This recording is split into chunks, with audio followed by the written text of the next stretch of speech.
Jedes Lebensgebiet hat eine Funktion. Dieses Leben ist ein solches Gebiet. Vor der Geburt existierten wir. Mit der Geburt nahmen wir diesen Körper an. Nach dem Tod, wenn wir ihn verlassen, bestehen wir weiter. Existenz bleibt unverändert. Es ist der Ausdruck, der sich ändert. Und ich vermisse immer noch bestimmte Aspekte meines Vaters. Bestimmte Dinge, die wir hatten. Ich vermisse das. Aber ich weiß auch, dass er gerade das tut, was er tun muss. Ich habe nicht das Gefühl, dass er fehlt oder dass er weg und verschwunden ist. Und in der Notaufnahme rede ich nicht über Philosophie, aber ich versuche, dieses Gefühl zu vermitteln, dass es einen Sinn gibt. Es gibt einen Zweck. Es gibt ein Gefühl, dass alles in Ordnung ist, auch wenn ein geliebter Mensch stirbt.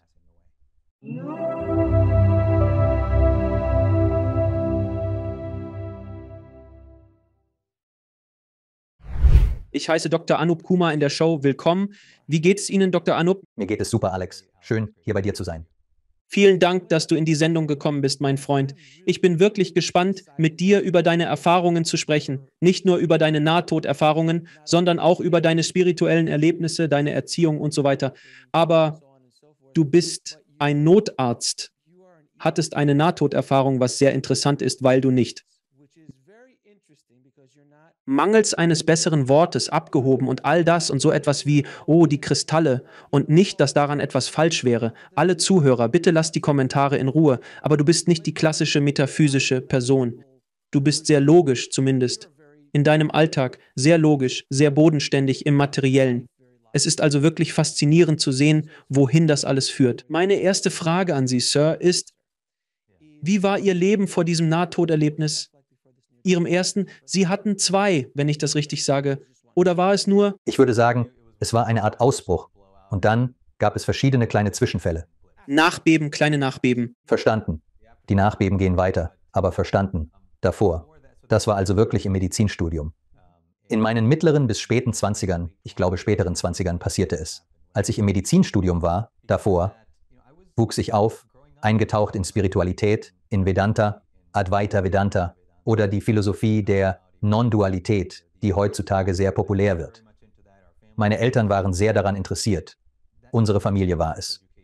Als Kind fühlte sich das tatsächlich wie meine erste Bildung an, weil wir am Wochenende dorthin gingen, unter der Woche dort waren und an den Erwachsenenkursen teilnahmen, über den Geist und die Natur der Realität und den Sinn des Lebens sprachen.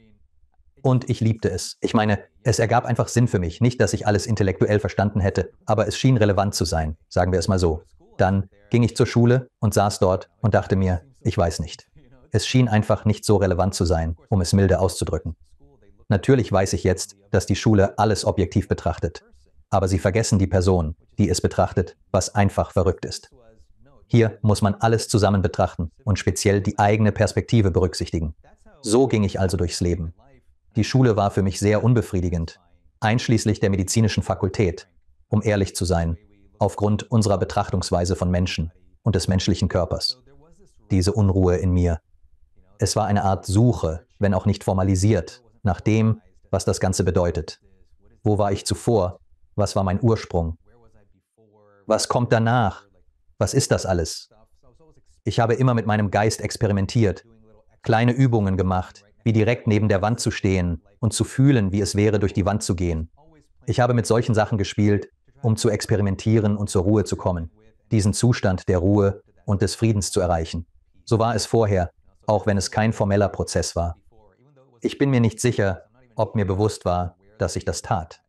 Aber diese Unruhe war einfach da, bis sich die Dinge öffneten.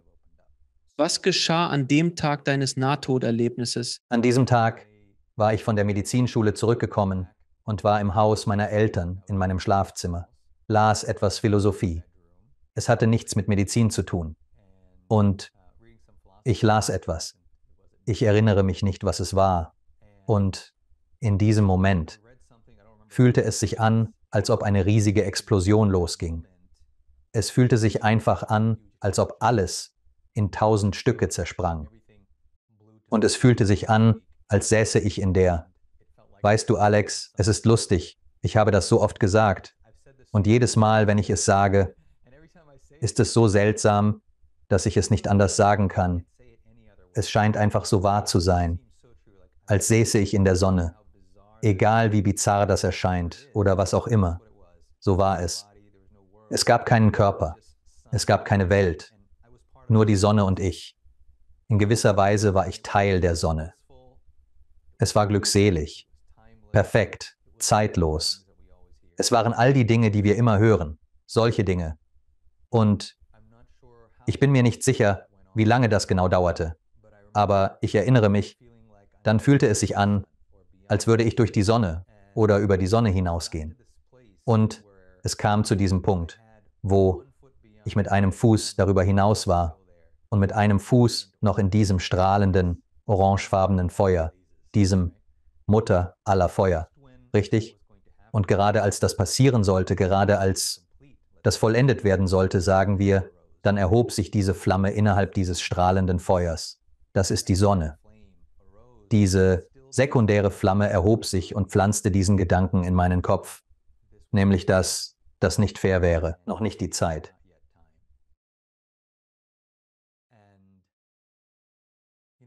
Wenn du etwas hörst, das so wahr und tief ist, es erfordert keine Kraft, es lässt dich einfach innehalten.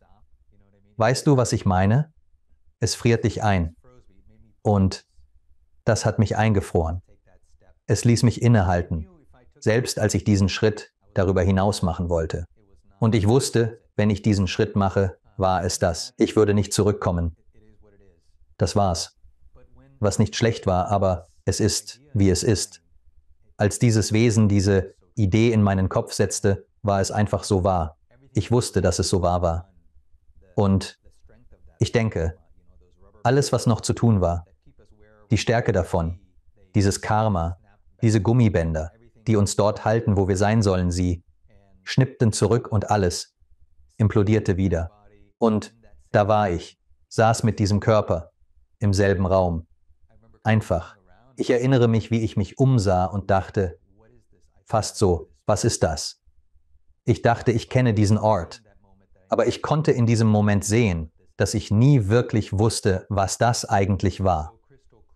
Und es war so kristallklar, dass unsere Welt, ich werde einfach ein Wort benutzen, Licht, dass unsere Welt aus Licht gemacht ist, aus Licht konstruiert ist.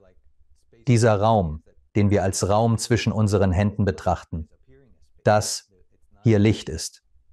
Es ist Licht, das als Raum erscheint. Es ist keine Leere. Das, was wir Hände oder Objekte nennen, sind Modifikationen davon. Licht, Dichten, verschiedene Arten von Dichten. Ich saß dort eine Weile, bin mir nicht sicher, wie lange, und dann stand ich auf und begann zu erkunden. Ich erinnere mich, wie ich ins Badezimmer ging und in den Spiegel schaute. Was mich beeindruckte war, dass ich den Typen im Spiegel nicht erkannte, weil er zu friedlich aussah. Und ich spürte diese innere Unruhe in meinem Körper, von der ich nicht sagen kann, dass ich mir dessen jemals bewusst war. Ich wusste irgendwie, dass ich auf der Suche war, aber erst als die Anspannung verschwand, erkannte ich, wie stark sie war. Als ich das Gesicht dieses Mannes sah, fühlte es sich fast an, als müsste ich ihn kennenlernen. Er strahlte eine tiefe Entspannung und Zufriedenheit aus. So begann alles. Ein langwieriger Integrationsprozess, der bis heute anhält. Warum denkst du, dass das passiert ist? Es schien, als wärst du auf dem richtigen Weg. Du hast nie gesagt, dass du Basketballspieler wirst. Dein Ziel war, Arzt zu werden. Es war nicht ein Weckruf oder so. Warum denkst du, ist es passiert? Nun, ich hätte nicht alles kommunizieren können, was Sie in den letzten 15 Jahren mitgeteilt haben, wenn nicht die Klarheit entstanden wäre. So viel Klarheit kam einfach in mein Leben und kommt weiterhin in mein Leben.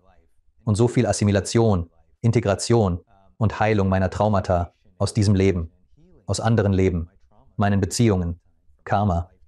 Es ist so viel. Es ist nicht nur so, dass jemand eine Erfahrung macht und das ist großartig, aber wie lebst du das in deinem Leben und wie verbringst du den Rest dieses Lebens? Und was ist die Bedeutung und der Sinn davon im Raum aller Leben, die wir erleben? Also all das. Es muss eine gewisse Klarheit geben, um darüber zu kommunizieren. Ich fühle das. Und besonders als Notarzt. Ich habe das Gefühl, dass ich eine Verantwortung habe. Ich diagnostiziere und behandle Notfälle, richtig? Und ich denke, der größte Notfall ist, dass wir vergessen haben, wer wir sind, und wir wissen wirklich nicht, was diese Welt ist. Das ist der Notfall. Und die Herzinfarkte und die Schlaganfälle und alles andere kommen als Folge davon. Es gibt so viele Zwischenschritte, die dann zu diesen Arten von Krankheiten führen. Und für mich darüber kohärent und klar und mit Mitgefühl und Liebe zu sprechen, war ein Prozess. Deshalb fühle ich eine Verantwortung. Dort, und ich glaube nicht, dass ich das tun könnte, ohne die nötige Klarheit und darüber hinaus. Also als du drüben warst. Es gab keine traditionelle Lebensrückschau, keine Geistführer, nur dieses Feuerwesen, wenn man so will. Es war nur dieses Feuer. Und ich nehme an, dieses zweite Feuer, das aufkam und mir diesen Gedanken einpflanzte, könnte als Geistführer betrachtet werden, der sagte, warte, geh noch nicht durch diese Tür. Aber lassen Sie mich das fragen, denn aus meiner Erfahrung mit so vielen Nahtoderfahrungen, jede ist auf die Person zugeschnitten und auf dem Stand, wo sie sich befinden. Warum glauben Sie, dass dies der beste Weg war, um mit ihnen zu kommunizieren? Und es war nicht, Shiva ist nicht einfach aufgetaucht oder Buddha ist aufgetaucht oder Sie waren auf einer Wiese. Nun, warum glauben Sie, dass es ein Ball war? Ich meine, das ist das erste Mal, dass ich von diesem Feuerball höre, was aus meiner katholischen Vergangenheit ein Feuerball. Keine gute Sache. Wenn du stirbst, nicht so sehr aus deinem Hintergrund, sondern aus meinem Hintergrund stirbst du. Du denkst, oh Mann, Feuer, was habe ich getan? Warum denkst du, dass es so war? Aus welchem seltsamen Grund auch immer, würde ich es nicht Feuer nennen, sondern einen Flammensturm. Wie ein strahlend orangefarbener Flammensturm, von reiner Erkenntnis und Liebe. Vielleicht kam es nicht in Form von Shiva oder anderem, da ich das bereits erkundet hatte. Seit ich 8 war oder sogar früher, hatte ich mich intensiv damit beschäftigt und Meditation praktiziert. Ich hatte über die Natur der Realität nachgedacht, über Shivas verschiedene Repräsentationen als Körper, übernatürliches Wesen, außerirdischer und formloses Bewusstsein.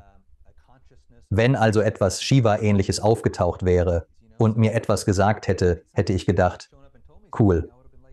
Aber das allein hätte mir nicht gereicht. Es wäre nicht genug gewesen.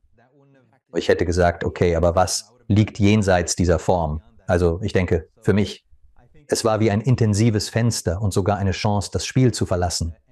Aber dann eine Entscheidung zu treffen. Ich fühle, dass ich eine Entscheidung getroffen habe und sagte, nein, ich verstehe. Ich begreife es jetzt. Und ich sehe.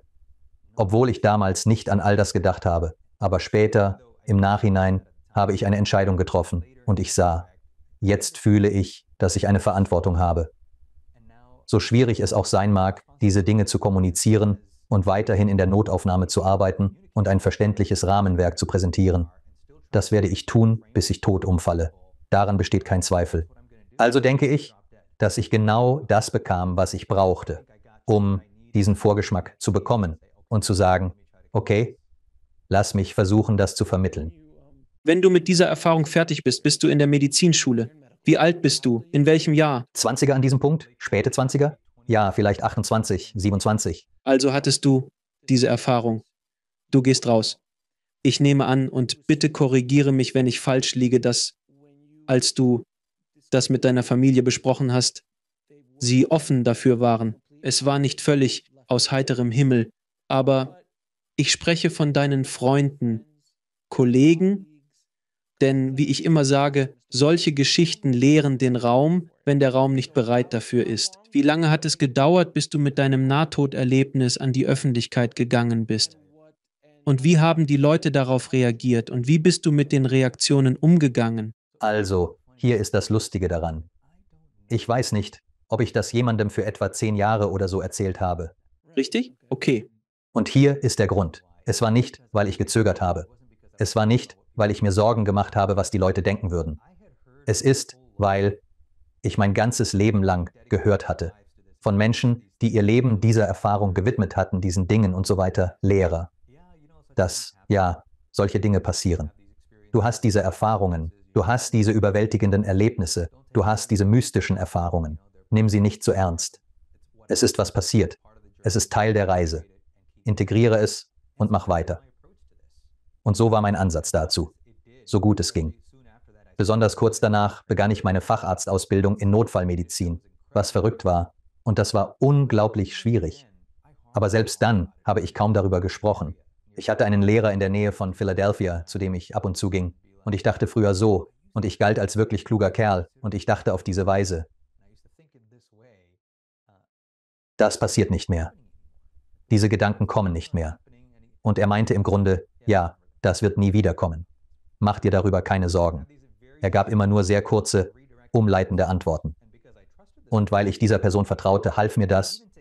Und selbst mit ihm habe ich nie darüber gesprochen, was wirklich passiert ist. Also, für mich war es in meinem Kopf immer so, dass ich dem nicht zu viel Bedeutung beigemessen habe. Und als ich dann etwa 10 Jahre später darüber zu sprechen begann, stellte ich fest, dass dies tatsächlich eine Möglichkeit ist, Menschen zu interessieren und ihnen zu zeigen, was möglich ist. Also fing ich an, darüber zu sprechen, und ich erkannte, okay, ich sprach mit der IANS, der Internationalen Vereinigung für Nahtoderfahrungsstudien, und ich glaube, der Präsident sagte, okay, was du hattest, nennt man eine nahtodähnliche Erfahrung, weil dein Körper eigentlich nicht. So lernte ich all diese Terminologie. Und da sagte ich, okay, ich werde anfangen, darüber zu sprechen, anstatt nur über Bewusstsein zu reden, weil das manchmal zu abstrakt sein kann. Also begann ich, auch meine persönliche Geschichte zu erzählen. Interessant, weil deine Ausbildung in deiner Vergangenheit, wie du aufgewachsen bist und mit all diesen Informationen erzogen wurdest und all das Studium, das ich gemacht habe, wir sind beide an einem Punkt, an dem, wenn so etwas passiert, wir irgendwie darauf vorbereitet sind. Ich verstehe den Standpunkt des Mannes oder der Person, die dir geholfen hat, zu gehen. Wenn man die Autobiografie eines Yogi liest oder die yogischen Philosophien studiert, ist das alltägliches Zeug. Es ist einfach so, oh ja, ich war im Himalaya und Mahita Babaji tauchte auf und baute ein Kristallschloss. Und er brachte jemanden zurück ins Leben, der von einer Klippe gesprungen war. Solche Geschichten sind in das Gewebe dieser Lehren eingebaut. Aber für jemanden im Westen ist es umwerfend. Es ist wirklich interessant zu sehen, wie du es verarbeitet hast. Es war nicht so sehr ein Verarbeiten, sondern eher, okay, es ist Teil des Weges. Teil des Weges, ja, es ist Teil des Weges. Für mich war und ist die Integration immer noch ein fortlaufender Prozess. Es geht darum, diese mittlere Frequenz zu finden, richtig? Da ist diese Frequenz, wo alles irgendwie Bewusstsein ist. Nehmen wir das Wort Bewusstsein und formbar und im Bereich der Möglichkeiten und des Lichts. Und dann gibt es eine Welt der Dichte und Materialität und des Subjekt-Objekt-Interfaces und du und ich und solche Dinge. Was ich versuche ist, das Gleichgewicht zu finden, eine Sprache zu entwickeln, um das wirklich Wichtige zu kommunizieren, anstatt etwas Extravagantes zu schaffen. Andererseits gibt es etwas, das nicht in Worte gefasst werden kann. Das ist also mein Ziel in der Kommunikation. Nicht einfach, vor allem, wenn man die Wissenschaft ehren will, was ich tue. Wenn man die Philosophie ehren will, denke ich, müssen wir unsere alltäglichen Erfahrungen ehren. Also, wenn du zuhörst und ein Sandwich isst, müssen wir das ehren. Das muss einbezogen werden.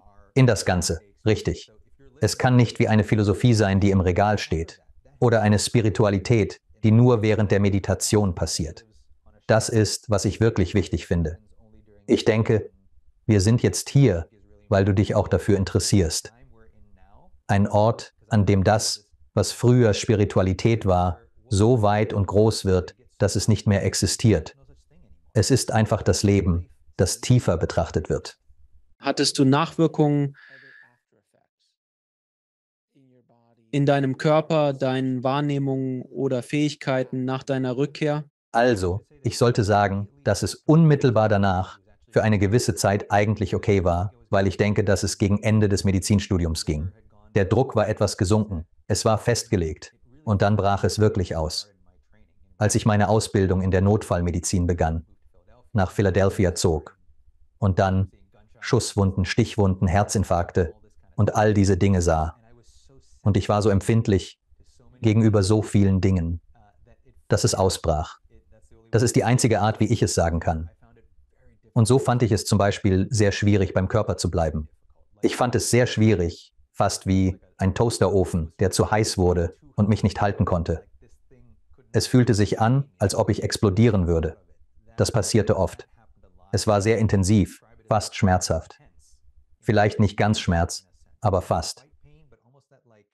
Unangenehm. Dehnen. Ja.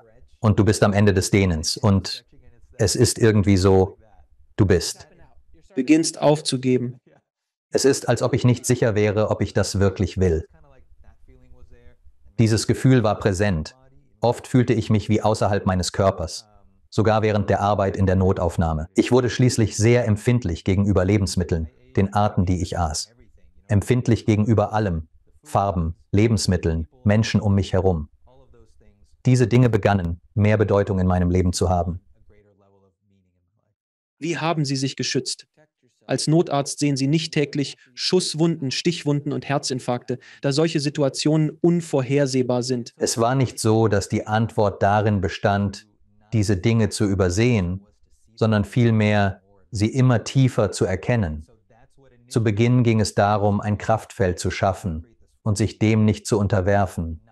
Doch dann musste ich mich tatsächlich mehr und mehr öffnen, in das Leiden und die Menschen eintauchen, um zu verstehen, was in unserer wilden Gesellschaft geschieht.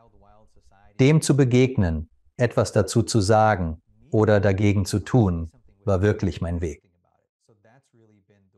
Je mehr ich versuchte, es zu verdrängen, desto intensiver wurde meine eigene Energie. Es schien gegen mich zu arbeiten, aber je mehr ich mich öffnete, auch dieser Person gegenüber. Ich habe unzählige Lektionen von Patienten gelernt und lerne ständig von ihnen. Ich erzähle dir eine. Darf ich dir schnell eine Geschichte erzählen? Klar, bitte, leg los. Es war eine Dame, die sagte, ich müsste bei ihr einen sogenannten zentralen Zugang legen. Das ist notwendig, wenn jemand starke Medikamente braucht und die typischen peripheren Venenkatheter nicht ausreichen. Man muss also eine große Leitung legen, die in die Nähe des Herzens geht, damit sie diese Medikamente bekommen können. Also hatte ich das gemacht und dann fragte sie mich, sie sagte, okay, ich glaube, es war in meinem letzten Ausbildungsjahr. Also fragte sie, wirst du hier bleiben? Weißt du, das ist wie Philadelphia in der Stadt, Innenstadt. Wirst du hier bleiben? Oder ich sagte, naja, ich werde wahrscheinlich zurück in die Vororte ziehen, wo ich aufgewachsen bin und dort bleiben. Sie meinte, ja, ihr trainiert nur an uns und dann geht ihr. Das traf mich wie ein Hammer, wie ein Vorschlaghammer. Warum? Weil genau wie dieses Wesen sagte, es ist nicht fair, es ist nicht die Zeit. Es war wahr. Es war wahr. Ich hatte die Wahl, diesen Ort mit Schüssen und Stichwunden und all diesen Dingen zu verlassen und sie nicht. Dort lebte sie. Das waren ihre Umstände. Solche Dinge trafen mich immer wieder und ich musste mich mehr und mehr dafür öffnen, anstatt zu versuchen, es wegzudrängen. Ich stelle mir vor, dass du als Notarzt einige Todesfälle sehen wirst. In der AR. Wie sehen Sie den Tod jetzt aus Ihrer Sicht und wie verarbeiten Sie ihn, da Sie so empfindlich auf solche Dinge reagieren? Mein Vater ist vor 3 Monaten gestorben. Tut mir leid. Wie ich den Tod sehe, nachdem ich ihn mit meinem Vater in der Notaufnahme erlebt habe. Und ich möchte das nicht zu lässig klingen lassen, aber ich versuche nur, ein Gefühl zu vermitteln. Wir führen gerade dieses Interview.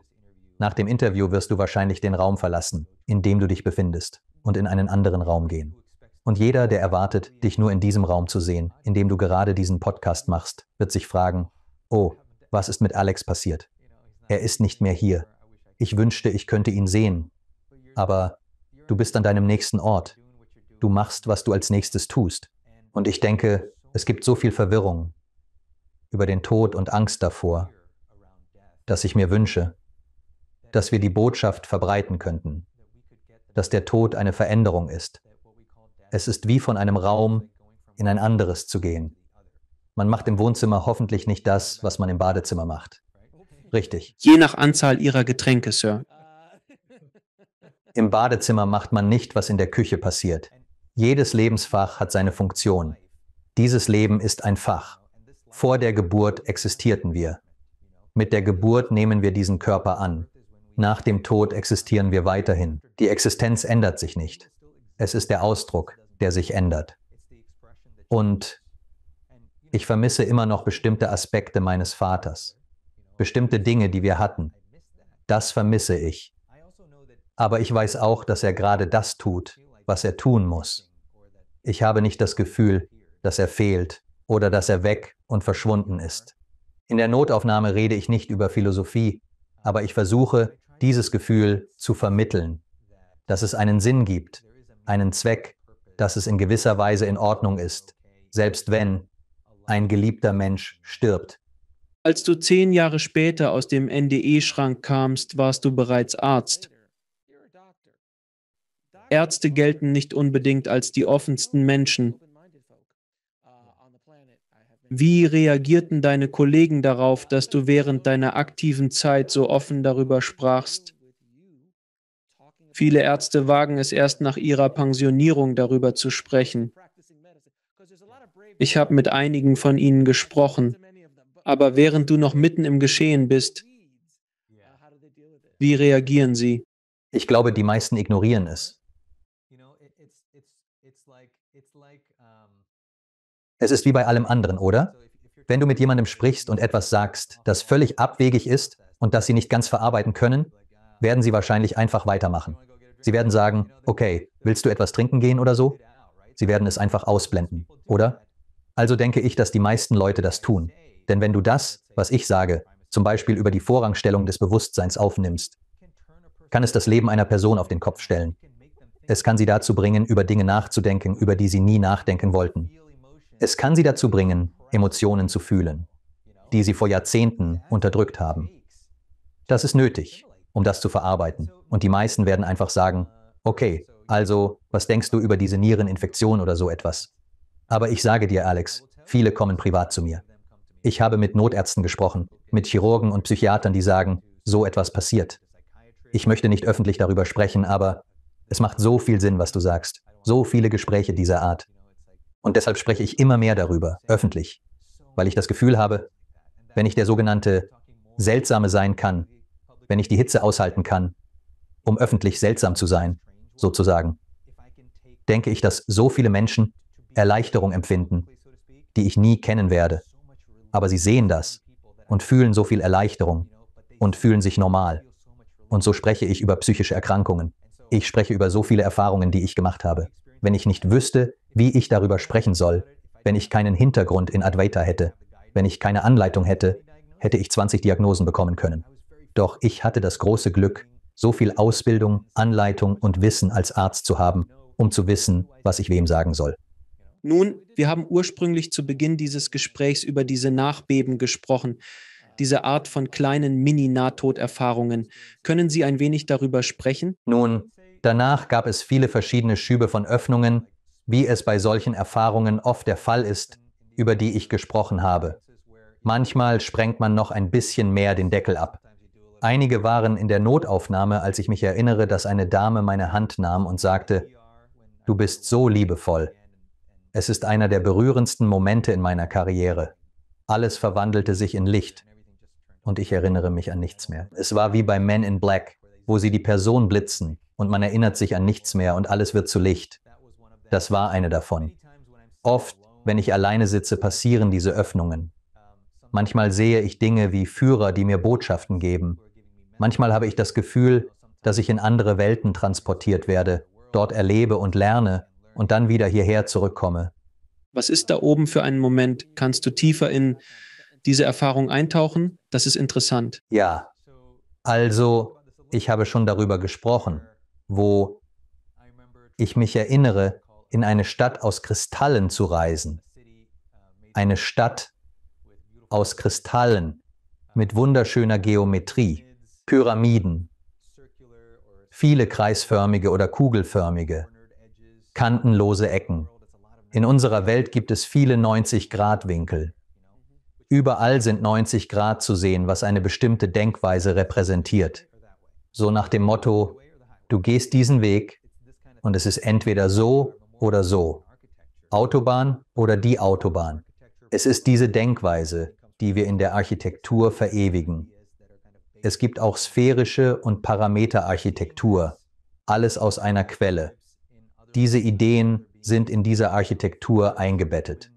Das Sehen meiner Beziehungen in anderen Leben mit anderen Wesen, mich als Frau oder einer anderen Rasse zu sehen, mich traumatisiert oder getötet zu sehen. Einmal fuhr ich Motorrad auf eine wütende Gruppe zu, die mich angriff. Sie nahmen mich vom Motorrad und begannen mich zu töten, mich zu verprügeln. Ist das ein anderes Leben? Ja, das ist, wie ich ein anderes Leben sehe. Manche sagen, es ist ein Traum, andere eine Vision. Für mich ist es ein anderes Leben. Das Trauma aus diesem Leben ist in dieses Leben gekommen und hat mich beeinflusst. Also hatte ich hier tatsächlich einen Führer bei mir, der mich zur Seite nahm. Während es geschah, gingen wir zur Seite und beobachteten es von dort, richtig? Meine Identität wechselte von dem Verprügelten zu dem Zeugen am Straßenrand. Wir standen dort und schauten zu. Und dann erinnere ich mich, dass er zu mir sagte, das ist jetzt alles vorbei. Mach dir keine Sorgen darüber. Und er sagte, lass uns zu den Sternen gehen. Dann stiegen wir auf und gingen in den Himmel zu den Sternen. Viele solcher Erfahrungen, viele mit Heilung verbunden. Für mich fühlt es sich an wie, ich bin ein sehr menschlicher Mensch, wie alle anderen auch. Und dennoch nehme ich das auch so. Ich will mein Bestes geben. Und das erfordert viel Arbeit an mir selbst. Und nichts als selbstverständlich zu betrachten. Es gibt noch viel zu heilen. Es gibt noch Dinge zu verarbeiten. Es gibt noch Beziehungen zu pflegen. Es gibt Karmas, die kommen. Da sind die ganzen Ahnenlinien, die durchkommen. Es passiert so viel. Und ich habe viel Dankbarkeit und Respekt dafür. Also versuche ich immer noch daran zu arbeiten, selbst wenn ich kommuniziere. Leider helfen einige dieser Erfahrungen dabei. Als Arzt in diesem Leben ist das kein Zufall. Also bist du in diesem Leben ein Heiler. Es klingt so, als ob du im Rahmen deines Karmas andere auf physischer Ebene heilst, aber du versuchst auch andere auf spiritueller Ebene zu heilen durch deine Erfahrungen. Aber es scheint, als ob dies eine Aufgabe ist, die du in diesem Leben karmisch bedingt erfüllen musst. Ist das fair? Ja, absolut. Dafür bin ich hier. Und bis zu diesem Punkt sehe ich keine physische, mentale, spirituelle oder energetische Welt. Wir erschaffen Etiketten, um sie zu definieren. Basierend auf dem, was uns von den Erwachsenen in unserem Leben gegeben wurde. So einfach ist das. Was sie sahen, und diese Kultur wird im Allgemeinen an Kinder weitergegeben und von Kindern wiederholt, bis eine Einsicht durchkommt und wir dann die Chance haben, eine neue Basis zu definieren und neu zu etablieren. Also ich sehe es jetzt nicht mehr so. Ich sehe es nicht mehr als ein Notarzt, der physische Dinge behandelt. Und dann mache ich auch spirituelle Sachen. Nein. Was ich tue, ist, mich selbst klarer zu sehen und dadurch andere klarer zu sehen und dadurch diese Welt klarer zu sehen und zu versuchen, diese Klarheit zu artikulieren und einen Raum für diese Klarheit zu schaffen. Würdest du zustimmen, dass je mehr Selbstbewusstsein und Klarheit du in dir selbst hast, desto klarer so viele andere Dinge in deinem Leben werden? Karriere, Beziehungen, Geld, einfach das tägliche Leben. Dinge werden so viel klarer, denn ich kann dir aus meiner Reise sagen, als die Dinge anfingen sich zu klären, begann ich mit Traumata umzugehen und Dinge loszulassen. Du wirst mehr und meditierst viel. Du wirst friedlicher.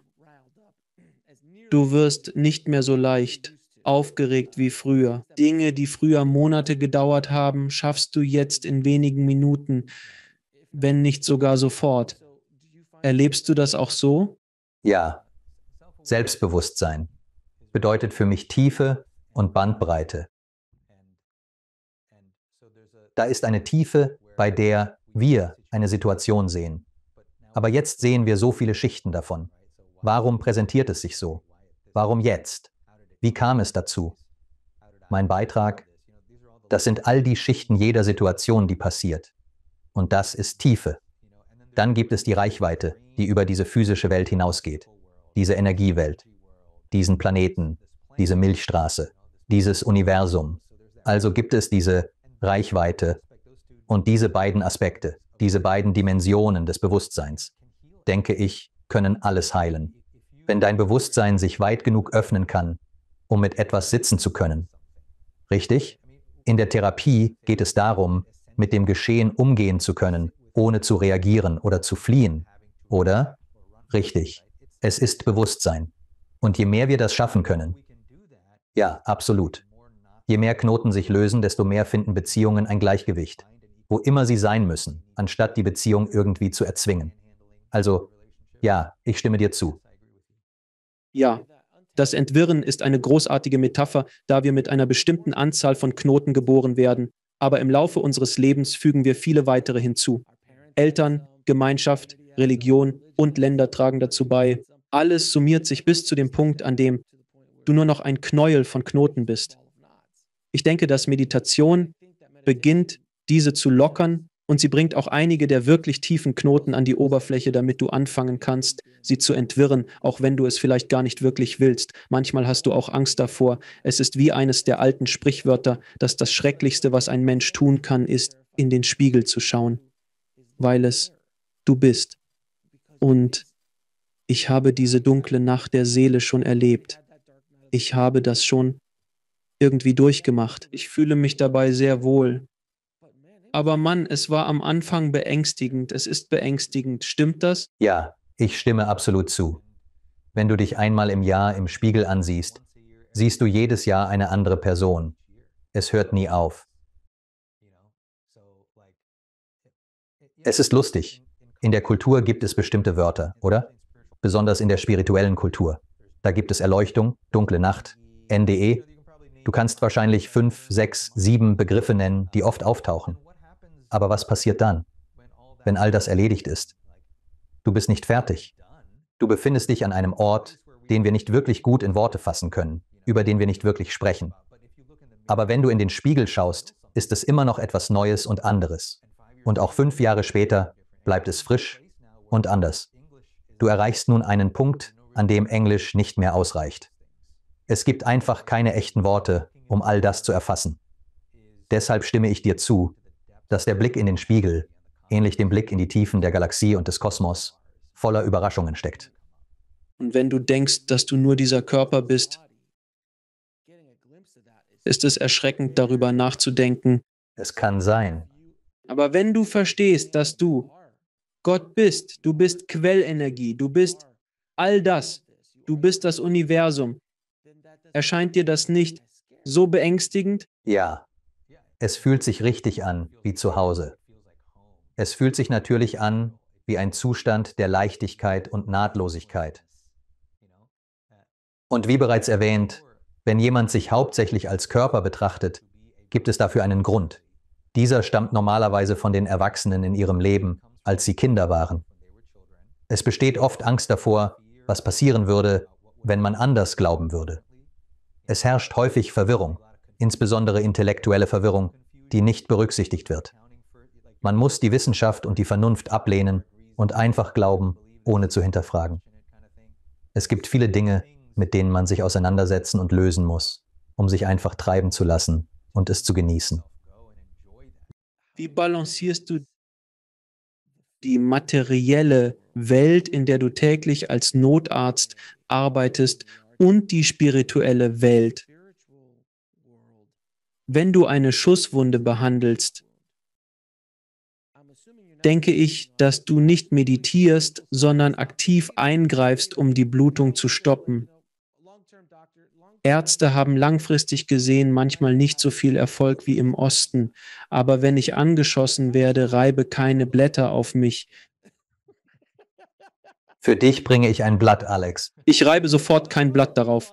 Nein, nein, bitte. Gib mir die Schmerzmittel. Mach, was du tun musst, um mich wieder auf die Beine zu bringen. Das Gleichgewicht von beidem ist so ein interessantes Gleichgewicht, das du schaffst. Wie machst du das? Ich sehe es nicht als beides.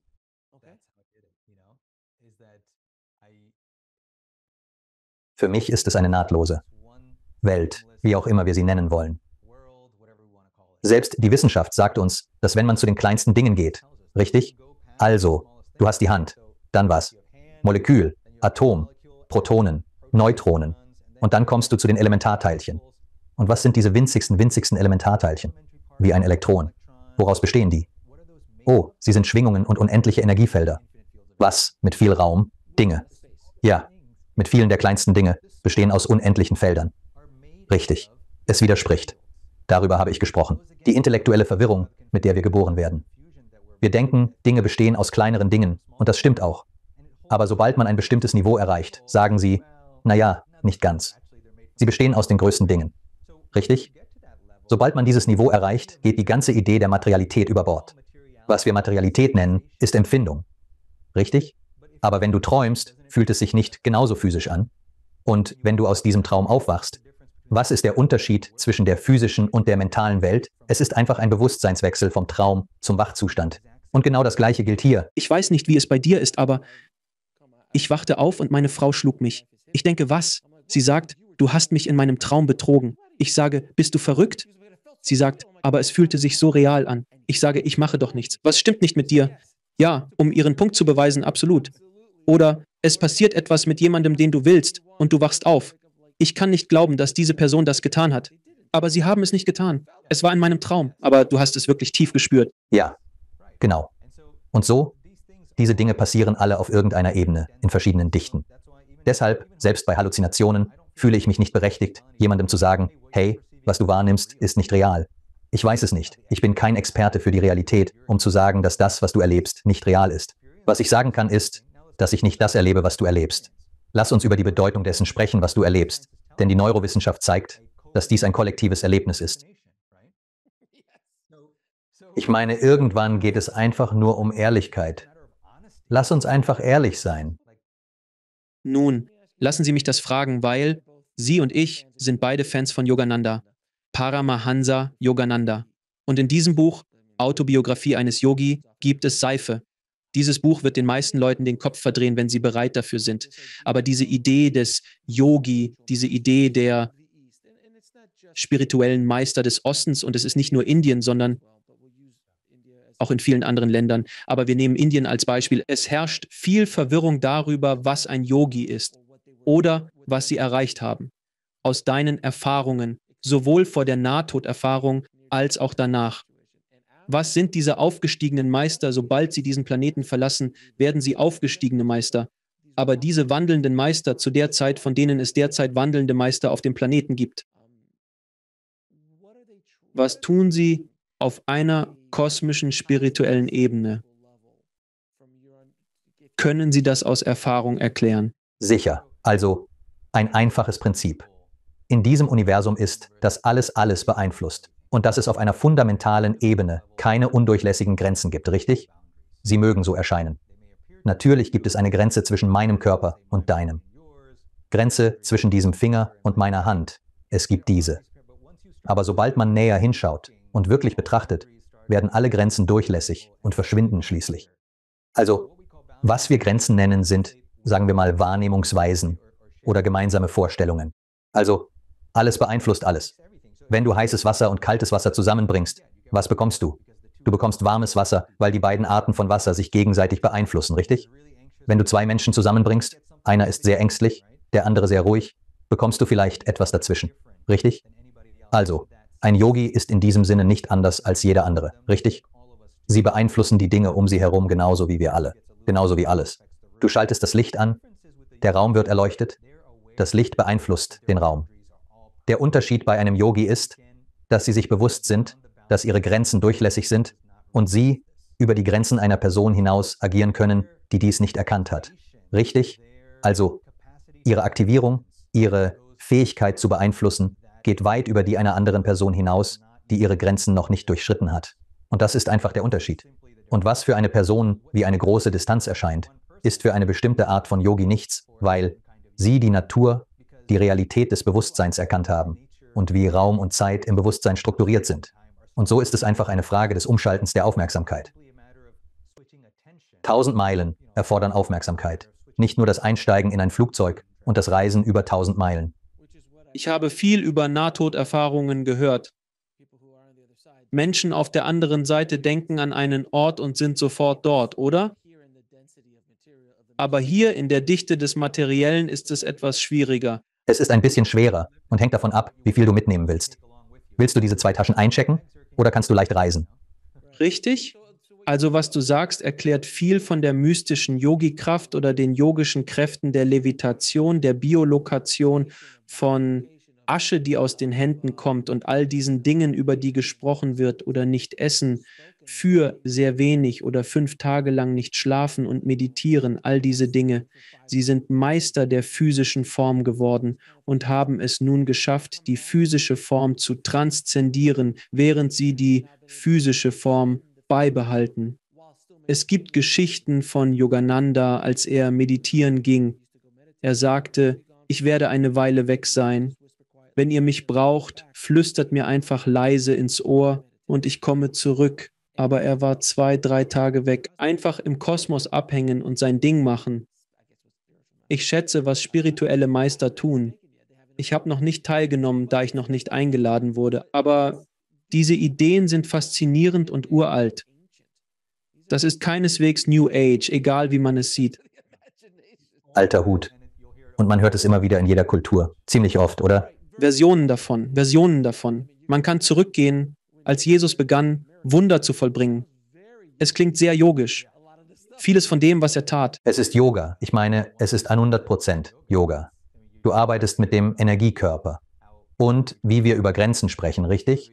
Die üblichen Grenzen fehlen, also können Einflüsse auftreten. Und übrigens, das kann in beide Richtungen gehen. Also jemand, der in bestimmten Stadien experimentiert, kann auch negativ beeinflusst werden, da eine gewisse Fertigkeit erforderlich ist. Andernfalls, wenn du einfach alle Grenzen öffnest, kannst du auch beeinflusst werden und Dinge aufnehmen, von denen du nicht weißt, dass du sie aufnimmst. Es funktioniert in beide Richtungen. Haben Sie jemals etwas diagnostizieren können mit einer energetischen Interpretation oder ist es immer physisch? Ärzte, mit denen ich sprach, hatten Nahtoderfahrungen und kehrten zurück, sagten, dass sie etwas hörten oder spürten und die Diagnosen waren meist korrekt. Nicht in der Notaufnahme, im Sinne von, ich spreche gerne über den Unterschied zwischen einem Patienten und einer Person oder einem Arzt und einer Person, richtig? Also, jeder ist auf irgendeiner Ebene ein Mensch und daraufhin nehmen wir bestimmte Rollen an. Eine Person kann in der Rolle eines Patienten sein, eine andere Person in der Rolle eines Arztes, richtig? Also, in dieser bestimmten Rolle habe ich eine bestimmte Ausbildung, richtig? Ich bin in biomedizinischer Wissenschaft ausgebildet und der ganze Prozess der Anamnese und körperlichen Untersuchung und all das, das muss sich nicht wirklich ändern, wenn ich eine Person sehe, richtig? Aber was ich einbringen kann, ist meine Intuition, mein Bewusstsein, mein Wissen. Diese Dinge können im Hintergrund vorhanden sein. Aber in der Notaufnahme, bei der Diagnosestellung, den Arten von Diagnosen, die wir in der Notaufnahme stellen, spielt das normalerweise keine Rolle, weil die Diagnosen, die wir stellen, harte physische Diagnosen sind. Es ist wie, da ist eine Blockade im Gefäß zu deinem Herzen. Ich kann ein EKG machen und das genau hier sehen. Oder da ist eine Infektion in diesem Bereich. Ich kann einen Test machen und das genau dort sehen. Aber wo es hilft, ist zu sagen, wie es dazu gekommen ist. Also, was passiert im Leben dieser Person, das sich physisch so darstellt? Richtig. Wenn es also eine Blockade in diesem Herzen gibt, was ist die Blockade, die sich physisch so darstellt? Richtig. So kann ich diese Gespräche führen, die sehr bedeutungsvoll mit den Menschen sind. Würden Sie zustimmen, dass der Körper eine Darstellung ist von den Knoten im Leben, dem mitgebrachten Gepäck, Menschen mit bestimmten Krankheiten? Ein Teil davon könnte Karma sein, aber ich habe gerade herausgefunden, dass ich mit jemandem sprach, der Rückführung in frühere Leben und sie hatten immer ein Problem mit ihrer Schulter. Kein Grund dafür. Sie konnten sie einfach nicht richtig bewegen. Es war immer irgendwie daneben. Und sie geht in das Zimmer eines Psychiaters und sie haben eine Sitzung, eine Rückführung in ein früheres Leben und er ist auf einem Schlachtfeld als das. Es war eine Frau, riesig, schottisch, Wikinger-ähnlicher Typ, der eine Axt in die Schulter bekommen hat und das aus einem anderen Leben stammt. Ein Beispiel dafür sind Muttermale oder Deformitäten am Körper, wie Einschuss oder Stichwunden. Man fragt sich dann, warum diese Narbe da ist. Ohne erkennbaren Grund, ich bin damit geboren. Würden Sie zustimmen, dass dies eine Darstellung von vergangenen Leben, dem aktuellen Leben und dem, was tatsächlich in Ihrem Leben passiert ist? Wenn viel Wut gegenüber Eltern oder Trauma festgehalten wird, kann es sich in Krebs oder Ähnlichem manifestieren. 100%. Es betrifft nicht nur den Körper. Alles Physische, alles, was wir die physische Welt nennen, ist eine Art Energie. Eine Art von etwas, das passiert ist, von dem wir glauben, dass es sich so darstellt. Schau dir etwas Einfaches an, sogar wie Seife. Du hast Seife in deiner Dusche. Das zeigt, dass Sauberkeit für uns wichtig ist. Manches ist schmutzig, manches sauber. Daher nutzen wir dieses Werkzeug, um uns zu reinigen. Alles hat eine Bedeutung. Das ist der Unterschied zwischen der Allopathie, die ich praktiziere, und anderen Traditionen wie Ayurveda oder Yoga. Sie betrachten die Bedeutung, den Geist, die Energie und wie diese die physische Struktur formen. Wittgenstein sagte, der Körper ist das beste Bild der Seele. Dem stimme ich zu. 100%. Was ist Ihre größte Erkenntnis daraus? Was war Ihre Nahtoderfahrung? Nahtoderfahrung? Welche Erfahrung genau meinen Sie? Bewusstsein ist grundlegend. Bewusstsein ist fundamental. Das Gehirn erzeugt kein Bewusstsein. Das Gehirn existiert nicht neben dem Bewusstsein. Nein, das Gehirn selbst ist ein Bild. Im Bewusstsein, was wir das Gehirn nennen, ist eine teilweise Darstellung des Geistes. Deshalb leuchtet das Gehirn auf, wenn der Geist denkt. Das Gehirn verursacht nicht den Geist. Wenn es verschwindet, geht der Geist weiter. Der Geist ist nicht vom Gehirn abhängig, um sich auszudrücken, sondern nutzt es dazu. So zeigt er sich durch den Körper. Das Bewusstsein ist jedoch von grundlegender Bedeutung. Die gesamte physische Welt ist eine Schwingung und strukturiert in diesem unendlichen Bewusstseinsfeld. Deshalb ist jeder von uns grenzenlos. Jeder von uns ist unendlich. In unserem tiefsten Wesen sind wir unendlich. Wir können diese gewaltige Erfahrung machen, Grenzen zu erleben und in dieser Welt in Beziehung zu treten. Ich werde Ihnen ein paar Fragen stellen, die ich allen meinen Gästen stelle. Was bedeutet für Sie ein erfülltes Leben? Ich selbst sein. Wenn du in der Zeit zurückgehen könntest, um mit dem kleinen Anoop zu sprechen, welchen einfach Rat weiter. würdest du ihm geben? Wie definierst du Gott oder die Quelle? Genau das. Was ist der ultimative Sinn des Lebens? Du selbst sein. Und wo können die Leute mehr über Sie und die großartige Arbeit, die Sie leisten, erfahren? Hoffentlich benötigen Sie keine Notaufnahme außer in echten Notfällen. Ich möchte Sie nicht in der Notaufnahme sehen, denn das wäre außerhalb Ihrer Tätigkeit. Lassen Sie mich das klarstellen. Also, ein Freund und ich haben gemeinsam die Firma Health Revolution gegründet. Das kam zustande, weil ich viel über Bewusstsein und das Drei-Geister-Modell gesprochen habe. Letztendlich fühlte ich mich meinen Patienten gegenüber im Stich, da viele keine Zeit oder dringendere Probleme hatten. Deshalb entschied ich, Gesundheit greifbar zu machen. Und so entstand Health Revolution. Besuchen Sie uns auf healthrevolution.org. Wir bieten zweimal im Monat Webinare an, die auf vielfältige Weise über Gesundheit und Bewusstsein sprechen. Zudem haben wir ein 28-Tage-Startprogramm, das eine großartige Möglichkeit bietet, Gesundheit in all ihren Facetten zu verstehen. Es geht nicht nur um den Blutdruck, sondern um Gesundheit auf allen Ebenen des Seins. Dieses 4-wöchige Programm hilft dabei, die wahre Bedeutung von Gesundheit zu begreifen und zu erleben. Es ist alles auf healthrevolution.org. Hast du welche? Abschiedsbotschaften ans Publikum. Ich liebe dich. Danke, dass du auf dieser Reise bei mir warst. Hoffe, dich bald zu treffen, mein Freund. Ich schätze dich und was du für die Welt tust, mein Freund. Vielen Dank, dass du in der Sendung warst und deine erstaunlichen Erfahrungen und Wissen mit uns geteilt hast. Ich schätze das sehr. Danke, Alex. Danke fürs Zuschauen. Klicken Sie unten auf ein Video, um fortzufahren und vergessen Sie nicht zu abonnieren.